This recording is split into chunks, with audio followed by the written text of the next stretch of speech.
কোনো যুক্তি এবং অভিযোগ গুরুত্ব পেল না আইসিসির বৈঠকে। সাম্প্রতিক সময়ে ফাইনালগুলোর সার্বিক পরিসংখ্যান প্রশস্ত করল আগামীর পথ, যার কারণে 2031 সাল পর্যন্ত ইংল্যান্ডই হবে বিশ্ব টেস্ট চ্যাম্পিয়নশিপের ফাইনাল ম্যাচ। সিঙ্গাপুরে আইসিসির বার্ষিক সাধারণ সভায় এই সিদ্ধান্ত গৃহীত।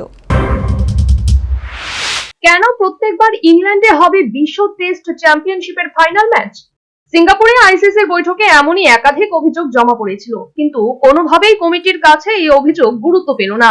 সাম্প্রতিক বিশ্ব টেস্ট চ্যাম্পিয়নশিপের আয়োজনের যে সাফল্য অর্জন করেছে ইংল্যান্ড, তার পরিসংখ্যান তুলে ধরা হলো বৈঠকে, যার কারণে বৈঠকে প্রত্যেক প্রতিনিধি প্রতিটি ফাইনাল ম্যাচের তথ্য তুলে ধরলেন আলোচনায়। এরপরই সর্বসিদ্ধান্ত ক্রমে 2027, 2029 এবং 2031 সাল পর্যন্ত বিশ্ব টেস্ট চ্যাম্পিয়নশিপের ফাইনাল ম্যাচের আয়োজন করবে ইংল্যান্ড বলে জানিয়ে দিল আইসিসি।